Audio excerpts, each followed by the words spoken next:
এই জায়গাটা কিন্তু আসলেই অনেক সুন্দর। এই জন্য তো তোমাকে এখানে নিয়ে এসেছি। চলো না একটু ভিতরে যাই। ভিতরে যাবা? তুমি ভয় পাবো না তো? কিসের ভয়? তুমি থাকলে দুনিয়ার কোনো কিছু ভয় পাই না। চলো চলো। এদিক না এদিক যাবা।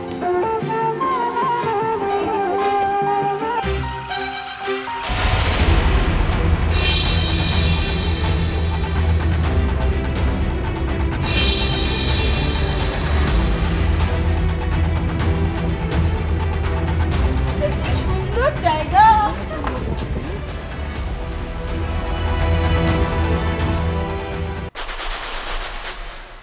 এই দাঁড়াও দাঁড়াও। দাঁড়াবো কেন? চলো না একটু ভিতরে যাই। না ভিতরে যাবো না। কেন যাবা না? তুমি কি ভয় পাও? না ভয় পাই না, কিসের ভয়? তাহলে চলো। আমি শুনছি নাকি এখানে বড় বড় অজগর সাপ আছে। হ্যাঁ, তুমি আসলে একটা ভিতর ডিম। সাপের আর খেয়ে দিয়ে কাজ নাই, মানুষের সামনে আসবে। চলো তো।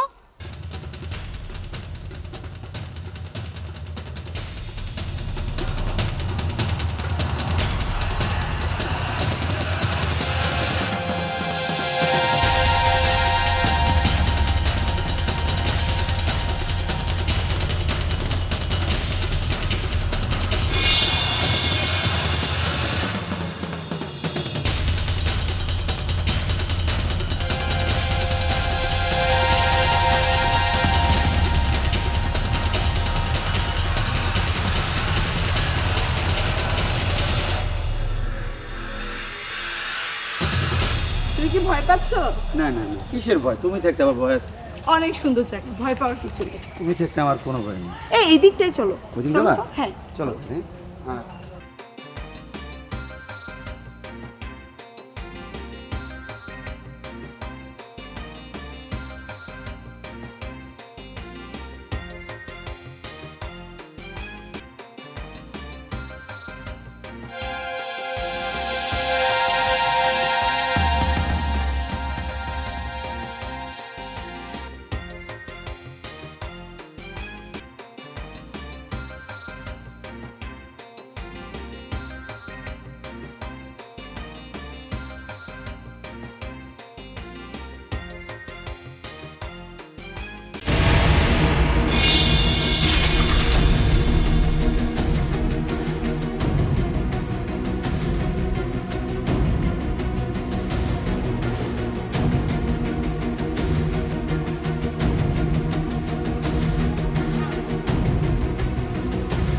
আমার অনেক ভালো লাগে।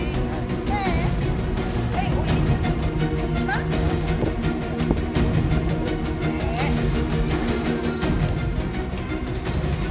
আমি তোমাকে আগেই বলেছিলাম যে যতদূর সামনে যাব সামনের জায়গাগুলো আরো সুন্দর। আগে তো হ্যাঁ।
দেখেছো, আমি তোমাকে আগেই বলেছি এই জায়গাটা অনেক লোকজন আসে। তাই তো।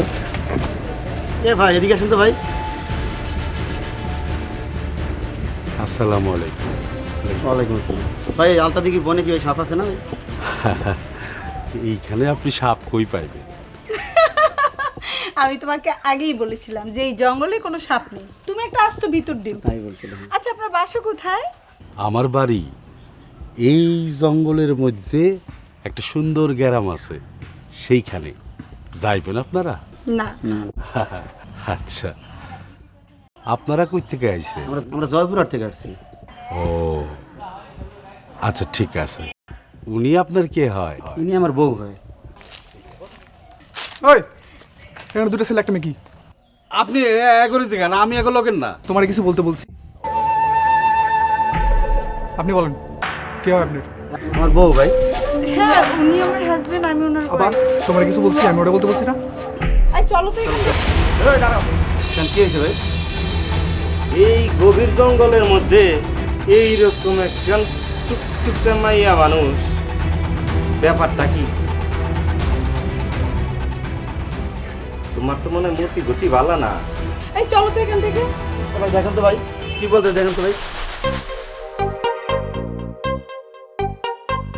দেখেন না এসব কি বলতেছে, আমরা হাজবেন্ড ওয়াইফ ঘুরতে আসছি আর আজে বাজে কথা বলতেছে।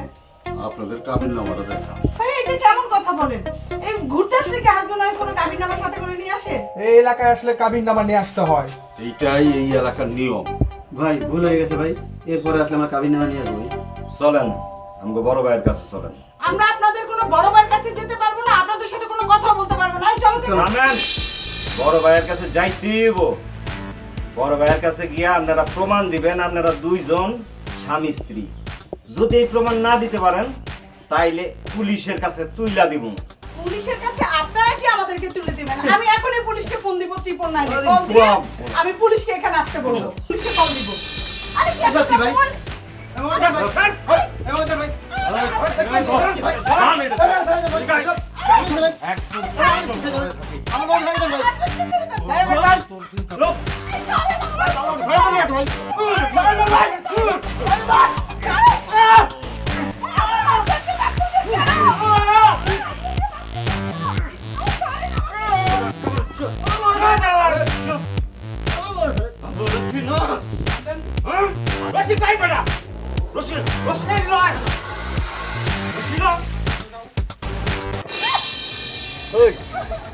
সুন্দরী খালি জামাইয়ের লোকে থাকলে হইব? আমগুলো লাগবো না? আমারে ছাইড়া দাও। তুমি আমার ভাই লাগো, তোমার পায়ে পড়ে তুমি। চুপ! ওই তোরা আমার সব নিয়ে যা ভাই, তোরা আমার বউরে ছাইড়া দে ভাই। ওর কি ছেলে বাঁচবো না রে ভাই। শুধু আংটিটা নিস না রে ভাই, চাপ। শুধু আংটিটা নিস না ভাই, এটা আমার বউ আমাকে দিছে ভাই। তোরা এটা নিস না রে ভাই। এই আন্টি জি ভাই, তোরা এটা নিয়ে যা ভাই, তোরা আমার বউটার ছাইড়া দে রে ভাই। ওরে ছাড়া আমি বাঁচবো না রে ভাই, ওরে ছাইড়া দে তোরা ভাই, তোরা রে ছাইড়া দে ভাই, তোরা আমার সব কিছু নিয়ে যা ভাই। তোর বউ আমগো আর এই আংটিও আমগো। না ভাই না, আমার সংসারটা ভাঙলো না ভাই। আমি বিদায়, তোমার স্বামী আছে। এদিকে তো কইতাছি তাড়াতাড়ি আপোষ হয় তাহলে আর ঝগড়া থাকলো না। তোরা সব নিয়ে যা ভাই, টাকা পয়সা একেবারে সব। এই এটার ভালো মতো দেখ, আমি আইতাছি। আমারে তুমি ছাইড়া দাও।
কেঁদো না বোন, তুমি কেঁদো না, আমি তোমারে বাঁচাইতে পারছি। ওই তো আমার সোনিয়া শুইয়া শুইয়াল, এই সোনিয়ার এই শুয়ারের বাচ্চারা, এই নরপিশাচের দল কয়েকজনে মিলে দর্শন করে এনে হত্যা করতে নির্মল। আমি তোমারে বাঁচাই, ওই সোনিয়ারে বাঁচাইতে পারি নাই বলে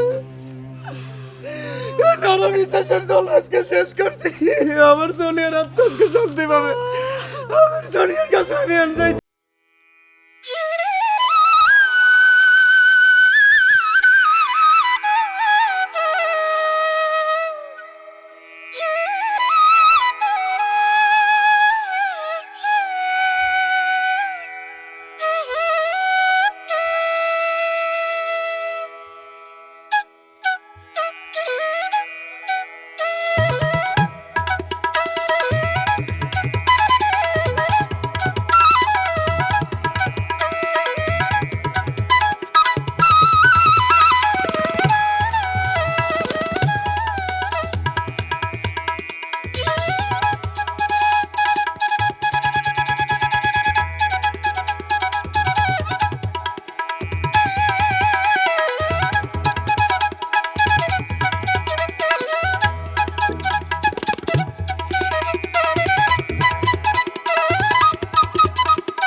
ও মারিয়া,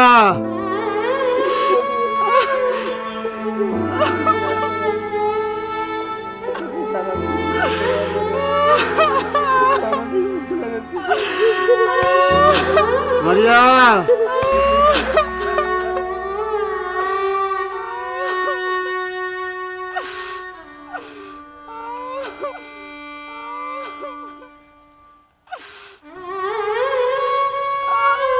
চলো বোন।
পাগল ছিল না, ভালোবাসার পাগল ছিল। এখন সে প্রকৃতপক্ষেই পাগল। আমাদের সমাজ কি এতটাই নিচে নেমে গেছে যে একজন মানুষকে কবর পাহারা দিতে হচ্ছে? তার ধারণা কবর থেকে তুলেও তাকে ধর্ষণ করা হতে পারে। সমাজ কি এতই অধপতনে চলে গেছে? কিন্তু এরকম ঘটনাও তো ঘটছে।